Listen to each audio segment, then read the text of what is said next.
Fanatics! Welcome everyone back again for 22. We're getting there. We are getting there.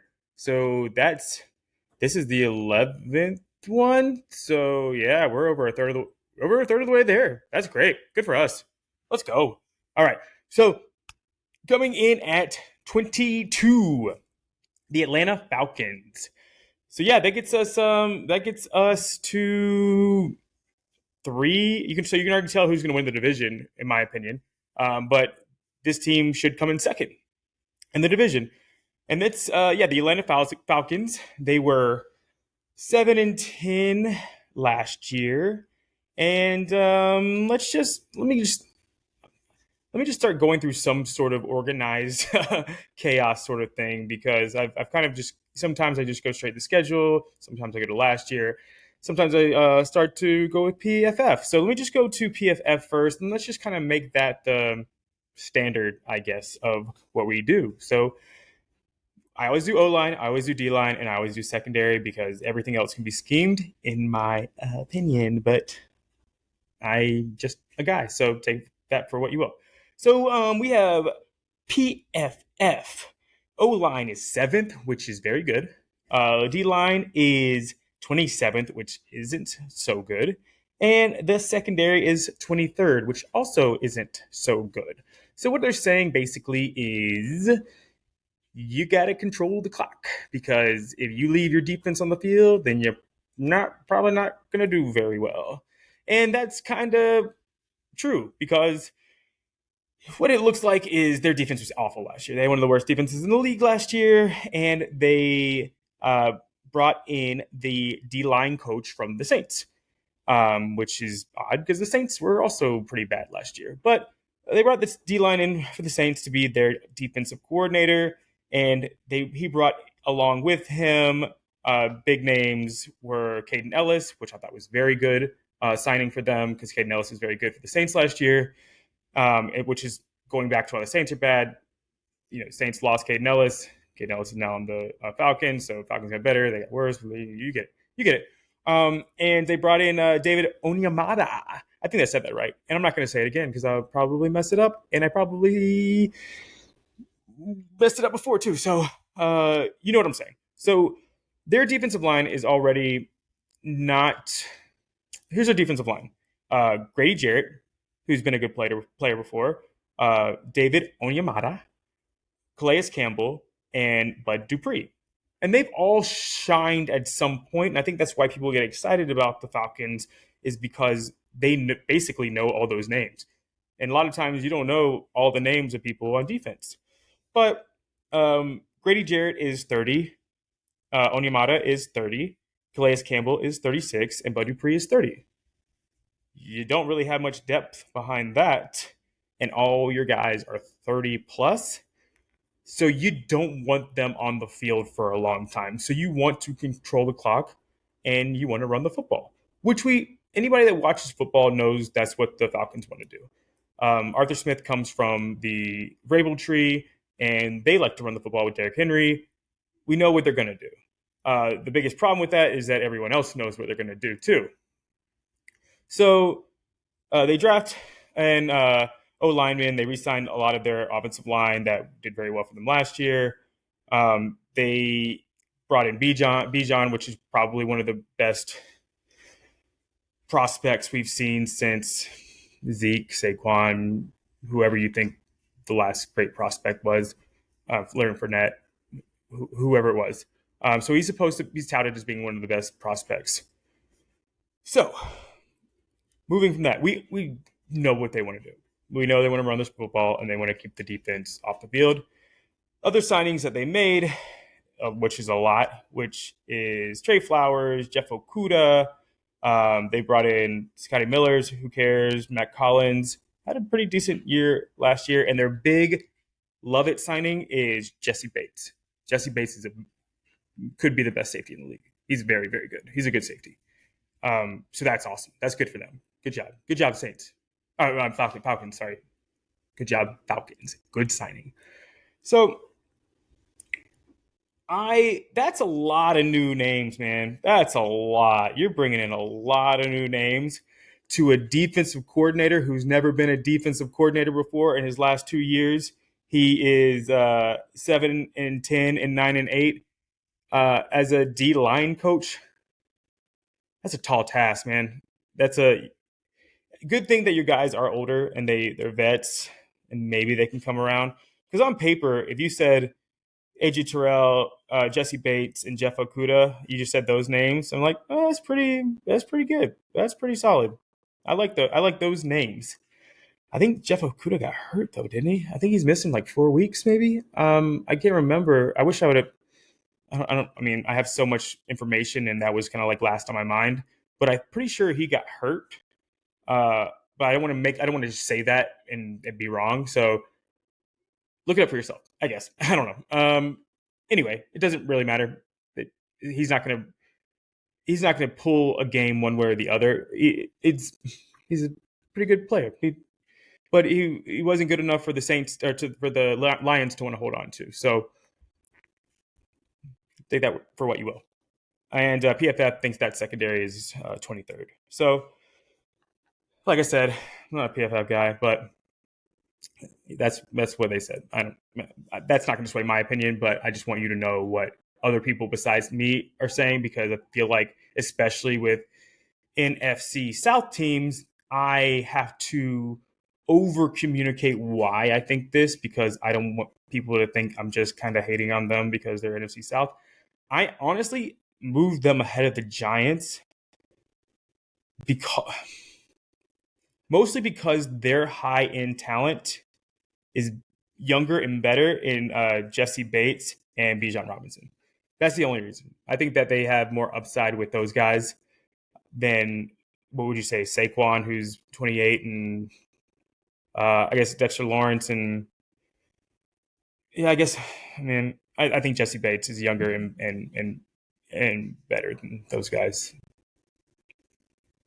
I don't know, but they're tit for that. They're you can flip them if you want. I flipped them back and forth like 7 times. So let's go down what the Falcons were last year. They lost to the Saints 27-26. They lost to the Rams 27-31.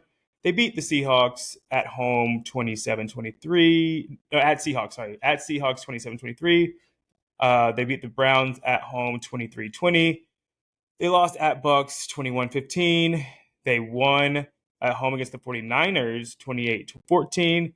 They, lost to the Bengals 35-17. They beat the Panthers. That was the DJ Moore game. They went to overtime. It was an extra point.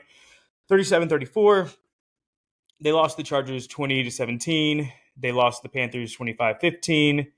They beat the Bears 27-24. They lost the Commanders 19-13. They lost to the Steelers 19-16. They lost to the Saints 21-18. They lost to the Ravens 17-9. They beat the Cardinals 20-19, and they beat the Bucks 30-17. So those games were basically, if someone stopped the run, they were beaten. They ran into the Steelers. Same thing happened to the Panthers. Panthers ran into the Steelers. Steelers stopped the run. What can we do? The Ravens, we scored 3 points against the Ravens. Ravens stopped the run. What can we do? So you run into a team that can stop the run, you're probably going to lose because your defense isn't very good. So if you have an average offense, some of the guys that beat them, they lost to, I guess the Rams still had Matt Stafford, so that wasn't a big thing. They lost to Burrow. Lost to Herbert with cracked ribs. They lost to Sam Darnold. They lost to Taylor Heineke. They lost to Kenny Pickett. They lost to Andy Dalton. They lost to Tyler Huntley. They barely beat Colt McCoy, I think, was on the Cardinals. So they kind of lucked out with schedule, because a lot of those guys at the end that they got to play, like they got to beat Colt McCoy, and they got to I mean, they got to play Sam Darnold. They got to play Justin Herbert with cracked ribs. They got to play the 49ers with before um, what's his name came in? I can't remember. Why can't I think of the Niners game? Niners player. It doesn't matter. Niners quarterback, not Trey Lance, not Jimmy Garoppolo. Brock Purdy. Brock Purdy. Jeez, Louise, Alex. And yeah, so they beat Geno early. So they had two wins against teams in the playoffs, and they lost to a few teams with losing records. So they beat the Seahawks third game of the season, and they beat the Niners sixth game of the season. And those are the two playoff teams they beat and went 7-10. So kind of underwhelming as far as last year. And then you let's see the additions you make. Bijan, yes, everybody's excited about Bijan. Rarely does a running back. Also, so completely aside, this doesn't change how I feel about anything. How do they go to to Algier and like, hey man, we really appreciate you getting 1,000+ yards for us, but you're still not good enough. We're gonna draft somebody ahead of you. What? That's got to be so weird. You, it's kind of like they have Kyle Pitts, but you know what, man? We're gonna bring in Johnny Smith. Cool, cool. All right, I don't know, whatever. Um, yeah, whatever. So that's not. I don't think that affects anything. It's just kind of odd. So, but adding on to that, like, how much better do you think Bijan's going to be? Is Bijan going to get 1,500 yards? Tyler, I mean, how much should you really upgrade from that? Bijan's very, very good, but Tyler Algier got like 1,100 yards. Can Bijan get 1,300 yards? How much? What does the needle move with that? So, so let me go down the list that I have this year. So you start off against the Panthers. I think that they can stop the run. They added some huge. They added Shai Tuttle. They added uh, they have Frankie Louvu and uh, Shaq Thompson. I'm saying that right? But I think that's right. But I don't know. My brain's like saying that's wrong. You got Brian Burns who can stop the run. You got big guys that can stop the run. You got Chin's going to come close to the box. They're going to be able to stop the run. They were able to stop the run last year, except for the Bengals game, which was yikes. So I think they lose to the Panthers. Panthers should have beat them twice last year, except they missed last second field goal. They missed two field goals basically to lose that game. So the Panthers should beat them twice last year. I think they come back and beat them this year. I have them beating the Packers, losing at Lions, losing at Jets, beating Texans, losing to the Commanders because you ain't gonna be able to run the Commanders. They got some dudes. They're probably the best front seven in the league. Lose at the Bucks. They have a really good front seven. Lose at Titans, which is going to be a weird, low scoring, kind of game. But it's at Titans, so I give them a loss. I got them beating the Vikings at home because Vikings defense. If you keep that offense off the field, I don't think they can beat you. I got a loss at Cardinals. I think it's just you're traveling. I think the Cardinals are going to lose a few games in a row, like maybe like 7, and they're just going to show up and they're at home, and you're not going to outscore them. So all they got to do is try hard, and maybe they can beat you. And I have them winning that game, but that could go either way. I have win against the Saints. Saints ain't beating the Falcons this year. Saints are terrible defensive line, and the Falcons have really good offensive line and really good backs. I got lost at Jets. Jets have a phenomenal defensive line. I got to win at home against the Bucks, but that's closer than I thought it would be when I first made this. At Panthers, that's a loss. Win home against Colts. Win at Bears. Win at Saints. And if one of those losses become a win, I think that they sneak into the playoffs. Right now, I have them right outside the playoffs at 8-9, but they could easily be a playoff team. That Cardinals game, they could easily win that game. There's a bunch of these games that I have as losses that I think they could easily win, but vice versa. I think the Packers could beat them. I think that the Bucks could beat them twice. There's a few that I think Yeah, I think that they could lose to the Vikings. Yeah, it does. Either a lot of those games go either way, but I have them at 8 and 9. I just I don't get these teams that don't know who they are because what are you trying to prove? You're not winning the Super Bowl this year. So what is signing guys like uh Bud Dupree at 30 years old do for you? Like Calais Campbell. I get like you bring on Jesse Bates, but what is it? What do you think you're a year away? They're not close. Desmond Ridder, I, I, I, you don't know who you are. You don't know.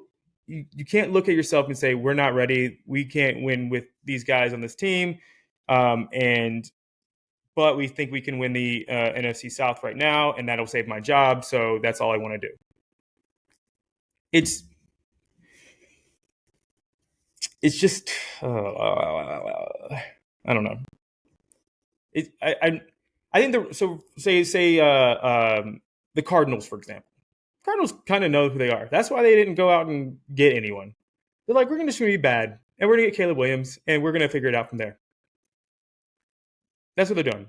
The Texans, we're not going to be good next year. We're going to draft guys that can make us good in 3 years. The Rams, they're going to play all their young dudes. They have like 24-year-olds that all of them are going to start this year. And I love it. I love that. I love that. The Bucks are kind of playing both sides. They're like, let's just see what if our guys have one last season in them, and if they don't, they're just gonna trade them off. But they didn't bring guys in. They didn't bring guys in and said one last run. Let's go for it.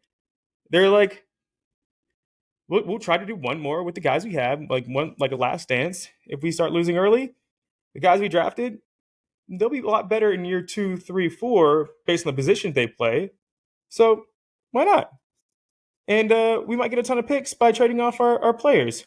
So it kind of just feels like the Falcons overpaid for a lot of mid dudes that don't really help. I mean, I don't know, man. I don't know what to. It just what like what do you? Why do you think that you are gonna be? They're gonna be good. They're gonna be a good team. They're gonna be a 8, 9, possibly even 10-win team. But they probably won't win a playoff game. They don't have the defense. They don't have the coaching staff. I mean, you got the D line coach for the Saints who were 7-10 last year. Your entire defensive line is over 30. You basically got Jesse Bates and Bijan. You think what's let's just play this game. What's the max that Desmond Ridder can be? Do you think that he can be Ryan Tannehill? You really think that? Like, because in my opinion, Arthur Smith's trying to recreate the Titans, right? That's what he knows. That's what he's recreating. So you think that Ridder can be Ryan Tannehill? Ryan Tannehill. Okay. You think that Drake London can be AJ Brown? Like, probably not. I mean, we didn't see it last year. Kyle Pitts, man, that's. Yeah. I mean, your line's taking up all your cap space. I just. And then you're just hoping that Bijan is Derrick Henry, which. Such a hard label to put on like a rookie, man. I just don't. I like the Falcons a little this year. I like them better when I like looked at their entire roster. They will be a tough out for anyone this year, but I don't see their future. I don't see. I wish they would have just done what the Texans are doing and say, we got some good talent, young talent. We're gonna develop them, and we're gonna keep on adding to it. Not let's and like we'll bring in a vet or two. We'll bring in Robert Woods to kind of help these guys along, but not the entire defense. They bring in the entire defense in late 20s, early 30s. You got to try to make them mesh. It just, I don't know. If it felt, if it has a like a desperation kind of feel to it, and I mean they are better. They're better than they were last year. They're better than they were last year. The schedule is not overly difficult. I mean, they can get 10 wins. They could. I could see a world where they get 10 wins.